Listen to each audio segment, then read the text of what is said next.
Hey everybody, welcome back. So we're going to do another opening today. Now, I don't want my feed to be nothing but openings because that's rather dull. And I do mix in things where I actually review stuff at the same time. But today we're doing an opening for a specific reason. I had a thing arrive at my house this last week, and I think, at least I'm pretty sure I know what's inside this. I'm pretty sure I know what came in the mail here. But this is literally the strangest package I've ever seen. Now I'm pausing here because there's some really awkward phrasing there that I want you guys to get the giggles out now. Are we done? Okay. Take a look at this.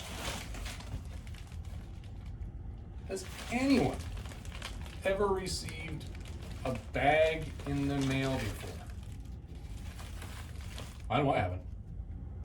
Let's get into this thing. All right, so let's get into this thing here. So I gotta say, once again, this is literally the strangest package I have ever seen. Fortunately, nobody's ever said that about me. Yeah. But another aspect about this package is it is filthy. This is also possibly one of the filthiest packages I've ever seen. Another line that I'm glad nobody's ever said about me. I tell you, every time I pick this up, I have had to wash my hands afterwards, and I'm sure I'm gonna have to wash my desk when I'm done here because this thing is just covered in filth. I've never seen anything like this. It's weird. It's this weird bag. It's like a plasticky bag. Check it out. I don't know what this is at all. Velcro stripped. Who knows? It's zip stripped. It says right on it, direct sack to one addressee. Lots of phrasing in this video, everybody. Lots of phrasing. So and then there's a whole bunch of labels over here. USPS scan required. All sorts of stuff. There's a DHL stamp in it. Well, yeah. Let's just go through this and start getting into it, shall we? I don't know what I'm gonna do with this thing when I'm done with it. That's just, it'll probably go in the dumpster. And so there's one tag. So now the bag is accessible. Amazing. All right, get this out. Come on. Out we come. All right, and there, get that filthy bastard out of here. There is the box. Now the box, it's already taken some beating. So I'm hoping what's inside this has survived. Now, I am fairly certain I know what this is. So I am prepared. I've got my mini posties here. We just want to make sure that we're not offending younger viewers here. Then again, what younger viewers would be listening to crazy old me ramble while I'm standing around opening boxes of comics? Probably not that many. Interesting observation my daughter made the other day. As an aside, my daughter's incredibly smart. Well, so is my son. My daughter, he's the older of the two. And she said to me, she said, "Dad, I think comics are going to die with your generation." She didn't use those exact words, I'm paraphrasing. But I thought, really? Why do you think this, daughter? She says, well, my generation doesn't care about comics at all. Apparently they like the movies. They like the intellectual property. But the actual comics and the collecting of the comics is just, whatever. It was interesting. It's an interesting observation. I've always kind of thought that my generation is going to be the last one doing this. I hope that's not the case. I hope a next generation of comic collectors comes out. And for those of you who are members of the Yancey Street Syndicate, which I am a member of, there are younger members in there that are just a little older than my daughter's age, actually. So I'm proud to say that there are some, but I do think she's right that it is dwindling a little bit. Maybe that'll just make the prices more heated. I don't know. But we'll find out, won't we? All right, so let's get into this. Now, what I am kind of excited about on this one is I think I'm going to see... Wait a minute, what is this? Okay, well, holy crap, this is not what I thought it was. I do not need my Post-it notes. I was entirely incorrect. It's some other cool stuff. Also stuff that I'm excited about. Let's get into this stuff. Yeah. So,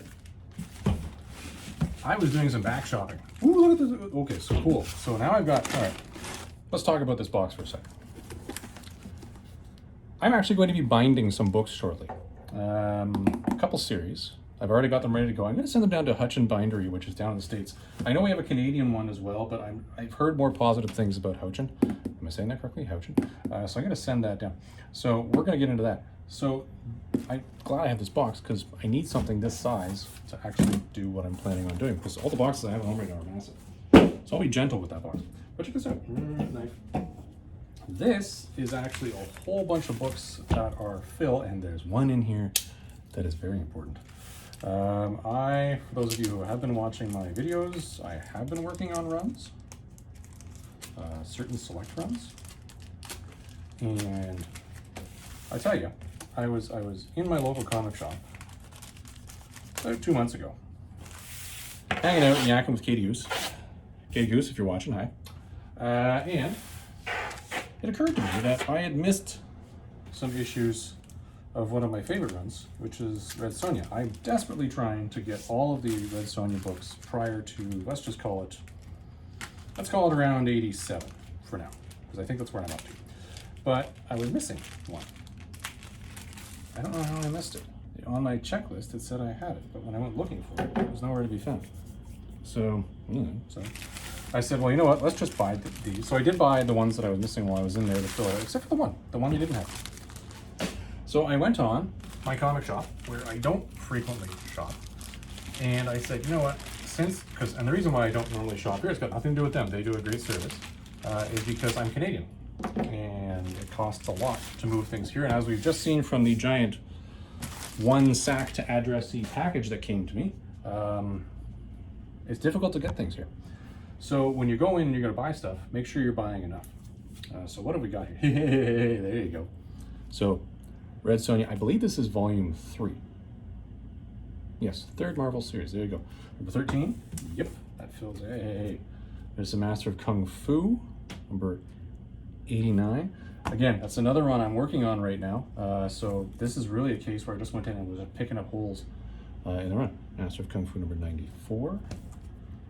Yeah, we'll showcase these afterwards. I'll share with y'all what these are in moments, because we'll get to that later.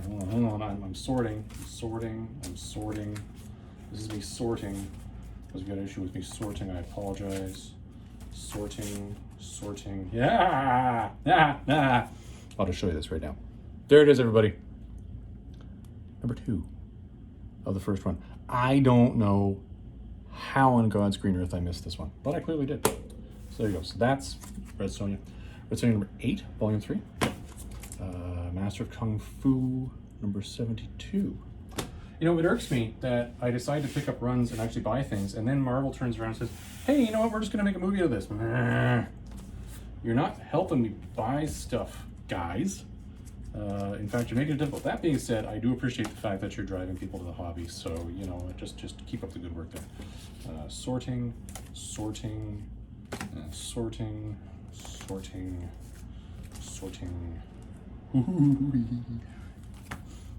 Note the hoo-hoo-hee that just came out there. Okay, there you go. All right, let's just stick with these first.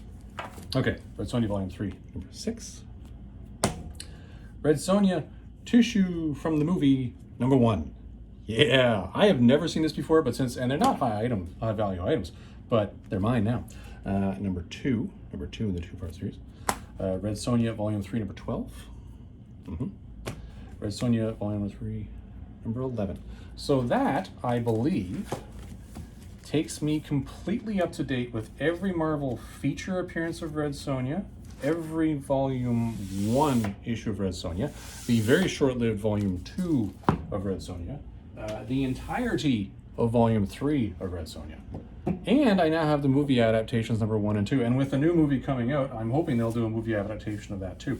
I have been buying the Dynamite issues, but I have not gone whole hog in there and said, this is just what I'm going to finish. You can only do one thing at a time. So Red Sonja, done. I will do a video where I showcase all that later.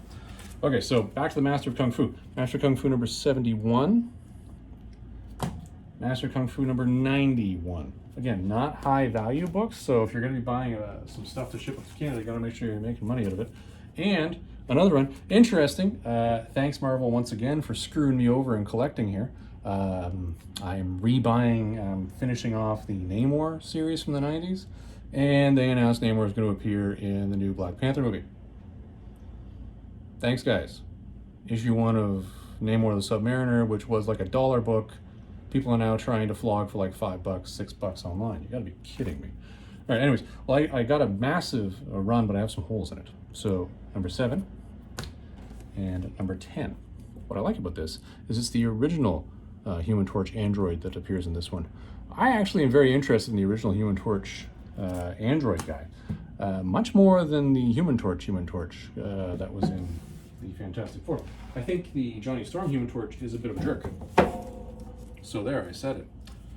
And yes, I am a member of the Nancy Street Syndicate, and I'm allowed to have my own opinions. We respect opinions in the Nancy Street Syndicate. All right, so then we go into some other stuff here. So a little bit of a speculation book for me. This was the Invisible Woman's alter ego. Was it Malevolence, I think was her name? So I made sure I bought that. And while I was looking at the Fantastic Four, one of the things I recognized that I missed from my original collection was I had a nice run of Fantastic Four that I believe started in around, obviously I have a lot of other issues going back in the 200s, but I had a lot of them that were starting at around the 350 point. And they went all the way up to about, again, I'm stretching in my memory here, and I am an old man, so bear with me. I think I was up to around 390. I had a nice 40 issue run there. Those were good books. So a nice simmering pot of I shall collect this going forward are those issues again to build that back up. So within that, though, there are a couple things that people are speculating with right now, which I kind of think is funny, but let's go through them. This being one of them. I'm speculating on this. I don't think anybody else is. Number 377, Huntera. Yeah. Now, this one here, I believe, ties into a Franklin Richards early appearance, or was it Nathaniel Richards? I can't remember. But again, I picked that one up. I do have this CGC graded as well. My CGC graded version of this is a 9.8. I actually bought the CGC graded version. 280 I bought. I like the cover. Very cool, very cool, very cool. And then I said, well, you know what, since I'm ordering, I'm gonna buy a whole bunch of foily things and die cut things and some cool stuff. So hold on here, let me get to that stuff, and then I'll start walking through. Yeah, okay, so, all right. 371, you can't see the die cut, and that's because of the crappy bag. But this is a reprint, I believe. Hold on, and there is a 371, the white creamy colored one. You can see the die cut on that a little bit better. 387. Namor with the ponytail. Rocking the ponytail look. You'll notice I have my cheerleader ponytail as well. Yeah, because you know what, you only live once, and I did it. And this one's not in great condition, but you know what, why not? You can see it's got some schmut on there. Maybe a clean will help that. 358 with a nice cut in the middle there, which was really cool. It's a 30th anniversary issue. Then we got some more books that I just picked up as I was going. I will always buy this book. I was a huge X Factor fan back in the collecting days, and this is where you bring back Jean Grey, where you find out that the Phoenix, aka Dark Phoenix, was not actually Jean Grey, was actually the Phoenix, and they stuck her in a cocoon. So what do you do? Then I like this one, classic Franklin Richards. Love it, love it. Or is that Johnny Storm? I think that's Johnny Storm, but I do believe Franklin Richards is in that one. And then I come back to, I believe this goes with my Cowboys and Idioms one. Yep, the second appearance there. Again, ties in with that appearance. Pretty important. People seem to be buying that one up. And this one, apparently, people are telling me that you want to get your hands on it, so it was a couple bucks, so I did. This is the first appearance of this person. I don't even know. I don't know. I'm gonna have to look this one up later, but you know what? I just threw it in the bucket while I was going. So there you go, everybody. That's that one. It's funny. I did not need the postie noties, which is good because I'm not going to get flagged on the YouTube for using offensive language or showing unfamily friendly images, which is positive. So everybody, I'm going to wrap all this up. I'm going to get out of here. I'm going to use that box, and I'll show you guys the bound books when they come back and show you actually what I did bind.